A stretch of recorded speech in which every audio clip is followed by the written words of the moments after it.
I came home from the hospital after heart surgery to find my bedroom given to my daughter-in-law's yoga coach. I'll never forget the sound my heart medication made when it hit the hardwood floor. Not a crash, not a thud, just this pathetic little rattle as the orange bottle spun across the bedroom I'd slept in for 30 years. The bedroom I'd paid for with 18-hour workdays and stress that nearly killed me 3 times before the bypass finally happened.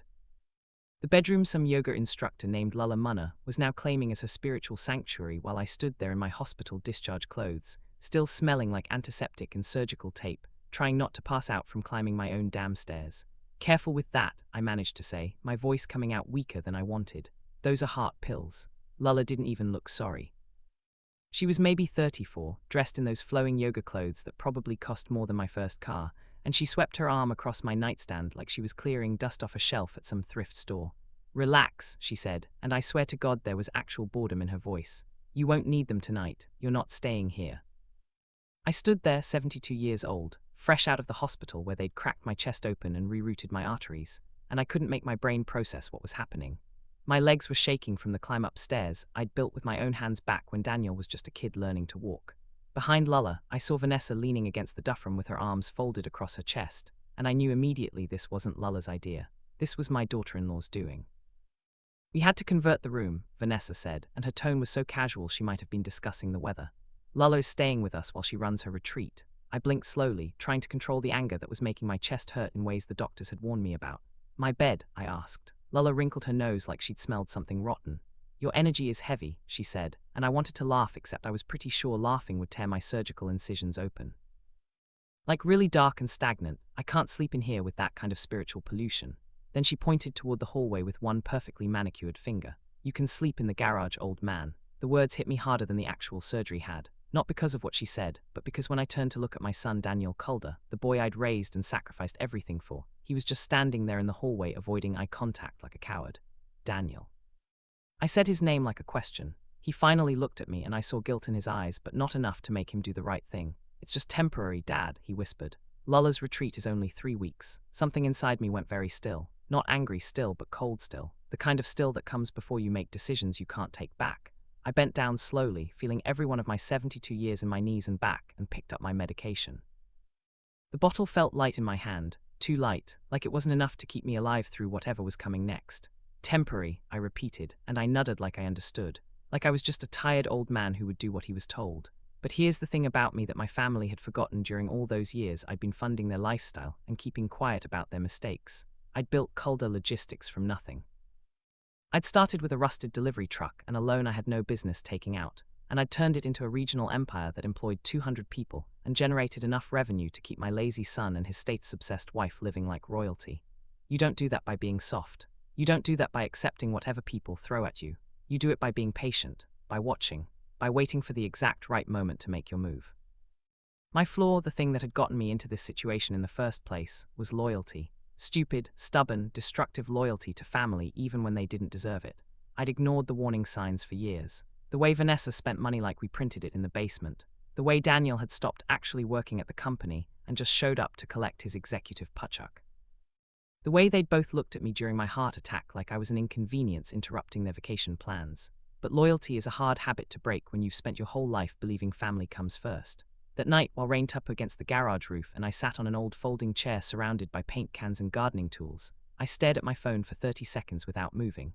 The concrete floor was cold. The air smelled like motor oil and mildew. Through the thin walls I could hear Lulla laughing about something, probably sitting in my bed, probably touching my things with her spiritually superior hands. I made a call.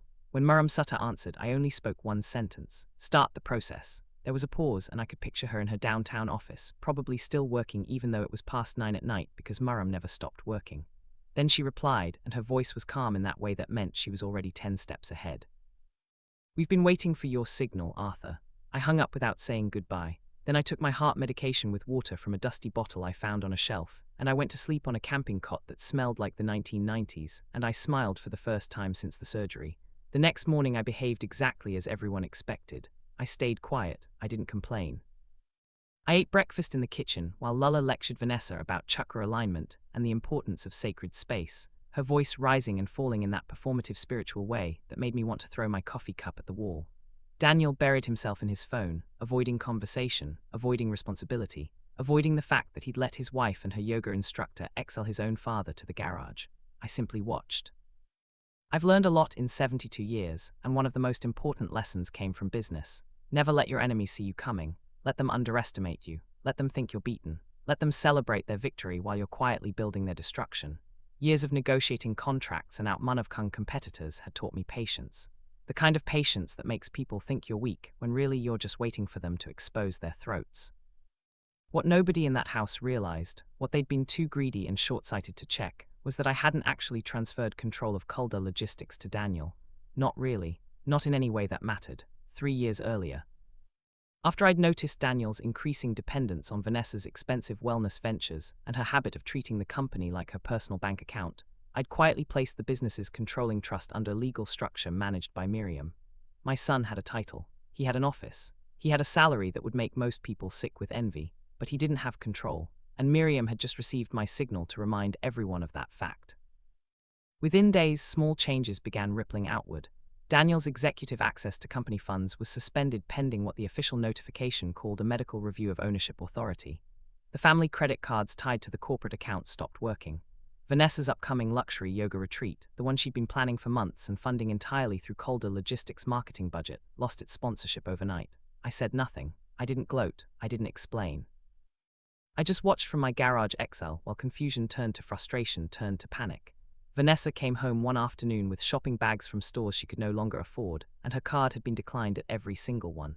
I was sitting in the kitchen when she stormed in, her face red with embarrassment and anger. "Something's wrong with the account," she announced to Daniel, who looked up from his laptop with genuine confusion. "What do you mean wrong?" "I mean the card doesn't work, Daniel. None of them work." He pulled out his phone and started making calls, and I watched his expression change from confusion to concern to something close to fear, but I still didn't say anything. I just took my afternoon medication and shuffled back to the garage like the helpless old man they'd decided I was. My flaw was showing itself again, but in a different way now. Not the loyalty that had blinded me to their greed, but the need for control. The need to make them understand exactly why this was happening. I could have just cut them off completely and walked away. I could have fired Daniel and kicked them out of the house I owned, but that wouldn't have taught them anything. That wouldn't have made them feel what I'd felt standing in my own bedroom being told my energy was too heavy for someone else's spiritual comfort. So I waited. I let the confusion build. I let them scramble and make phone calls and try to figure out what was happening. And I knew, with the certainty that comes from 40 years of business experience, that the real confrontation was coming. The reckoning came 3 weeks later, almost to the day. I was in the garage organizing tools I had no real need to organize when Daniel burst through the door, his face pale and his hands shaking. "Dad, something's wrong with the company accounts." I looked up slowly from the toolbox I'd been pretending to sort through. "Is that right? All my access is frozen. The cards don't work. The bank called and said there's some kind of review happening." He ran his hand through his hair, and I noticed he looked older than his 41 years. Stress ages people fast. "I can't even see the account balances anymore." I stood up carefully, using my cane for support because my knees still hurt and probably always would. "No," I said, and my voice came out calmer than I felt inside. "Something's finally right." Vanessa stormed in behind him, her yoga pants and designer top looking ridiculous against the backdrop of paint cans and lawn equipment. "You cut us off," she said it like an accusation, like I'd committed some terrible crime by protecting what I'd built. I looked at her for a long moment, really looked at her, and tried to remember what I'd ever liked about this woman my son had married. "You gave my bedroom away," I said. "That was temporary," Daniel protested, and I heard the desperation in his voice. "We were going to move you back in." I tilted my head and smiled, but it wasn't a kind smile. So is inheritance. The silence that filled the garage was thick enough to cut. Somewhere outside a car drove past and a dog barked, but inside everything was perfectly, terribly quiet. I walked past them toward the house, moving slowly because of my surgery, but also because I wanted them to follow. I wanted them to see what came next. "I built that company," I said as I walked. "I funded this house. I paid for everything you've both been enjoying for years." I stopped at the threshold between the garage and the kitchen and turned to face them. And while I was lying in a hospital bed with my chest cracked open, wondering if I'd survive to see another morning, you decided I was already gone. Vanessa tried to speak, but I raised my hand, and she actually shut up for once in her life. Calder Logistics is now managed by the trust until my death. The trust I established 3 years ago when I started noticing how you spent money we hadn't earned yet. I looked at Daniel and I felt something break inside my chest that had nothing to do with surgery. Neither of you has access, neither of you has control, neither of you has anything except what I decide to give you. Daniel's voice cracked when he spoke. You're ruining us, Dad. We have bills, we have commitments, we have nothing, I interrupted. You have nothing because everything you thought you had was mine and I'm taking it back. Vanessa's face went from red to white. You can't do this. Daniel works for that company. He's your son. You can't just. I can, I said simply. And I did. Daniel took a step toward me and for a second I thought he might actually get angry, might actually show some spine, but then he just deflated. What are we supposed to do? I felt my flaw rising up again, that need to control everything, to make sure they understood every detail of their failure. You're going to learn what it feels like to build something instead of just consuming what other people built. You're going to get jobs. Real jobs where you actually work instead of just showing up to collect checks. I looked around the kitchen, at the expensive appliances Vanessa had insisted on, at the custom cabinets and marble countertops. And you're going to move out because I'm selling this house. The sound Vanessa made was almost inhuman. You can't sell our house. It's my house, I corrected her. It's always been my house. You just lived in it rent-free while spending my money and treating me like garbage. Daniel sank into a chair like his legs wouldn't hold him anymore. Dad, please, we can fix this. We can make it right. I wanted to believe him. God help me, part of me still wanted to forgive them and pretend none of this had happened. That's what loyalty does. It makes you weak when you need to be strong. But then I remembered Leela calling me old man. I remembered watching my medication roll across the floor. I remembered 3 weeks of sleeping in a garage while recovering from heart surgery. No, I said quietly. You can't fix this. Some things break permanently. 2 months later, the house sold for more than I'd expected. Daniel and Vanessa moved into a small apartment across town. The kind of place with thin walls and no parking and neighbors who played loud music at 3 a.m. Leela disappeared the moment the money dried up, which surprised exactly nobody. Her spiritual connection to Vanessa apparently didn't survive poverty. I relocated to a quiet coastal town I'd always liked, the kind of place where people mind their own business and the biggest excitement is watching the sunset. I kept advising Calder Logistics remotely because the company still mattered to me even if my family didn't. But on my last night in the old house, after everything was packed and the moving trucks were scheduled for morning, I stood alone in the empty bedroom. The room had been restored exactly as it was before Leela's spiritual invasion. Same furniture, same arrangement, same everything. I placed my medication on the nightstand, right where it belonged, and I stood there in the silence remembering better times. Then I paused because something occurred to me about that phone call I'd made to Miriam all those weeks ago in the garage. The call hadn't only been about the company. I'd also asked her to initiate something else. Something I'd been thinking about for years, but had never had the courage to do because of that stupid loyalty to the family I could see. Somewhere across town, Arthur's estranged granddaughter was about to receive a message. Elena Calder, 19 years old, Daniel's daughter from his first marriage, the girl Vanessa had systematically cut out of our family because she didn't fit the image of the perfect blended household. Elena, who I'd watched from a distance as she put herself through community college while working 2 jobs. Elena, who had never asked me for money or favors or anything, except maybe a birthday card I'd been too weak to send because it would have upset Vanessa. The Calder legacy, it turned out, had simply chosen a different heir. And my flaw, that need for control, had finally served a good purpose. I'd made sure the company I built would go to someone who understood what work meant. Someone who hadn't been handed everything, someone who might actually appreciate it. The paperwork was already filed, the trust was already amended. By the time Daniel figured out what I'd done, it would be too late to change it. I left the empty house that night and didn't look back. My chest still hurt sometimes, especially when the weather changed or when I thought too hard about how my own son had treated me, but mostly I felt lighter, free. Like I'd finally cut away the dead weight I'd been carrying for too many years. 6 months later, I got a call from Elena. She was crying, but it was the good kind of crying, the kind that comes with gratitude and disbelief. Grandpa Arthur, she said, and I realized it was the first time she'd called me that in probably 10 years. I got the letter from the attorney. I don't understand. Why would you? Because you earned it, I interrupted. Not by being born into the right family or marrying the right person, but by actually working and building something for yourself. She was quiet for a moment. Does Dad know? He knows. I didn't tell her about the screaming phone call Daniel had made, the threats and accusations and demands that I'd ignored, some things she didn't need to carry. Is this because of what happened, with the bedroom and everything? News travels fast in families, even broken ones.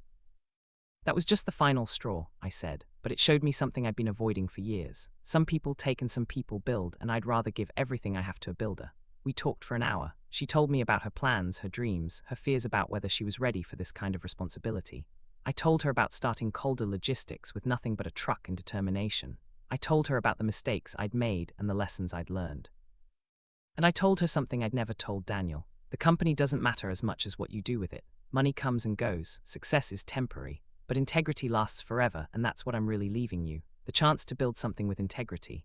After we hung up, I sat on my porch watching the ocean and thinking about loyalty and control, and all the ways we hurt ourselves trying to love people who don't love us back. My flaw hadn't disappeared.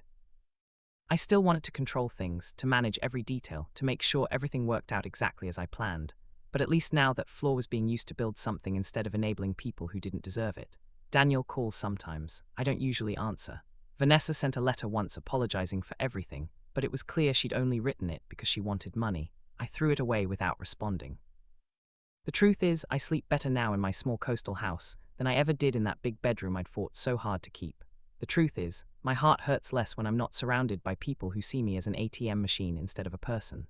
The truth is, revenge isn't always loud or dramatic. Sometimes it's just the quiet satisfaction of watching entitled people face consequences. Sometimes it's just the peace that comes from finally choosing yourself.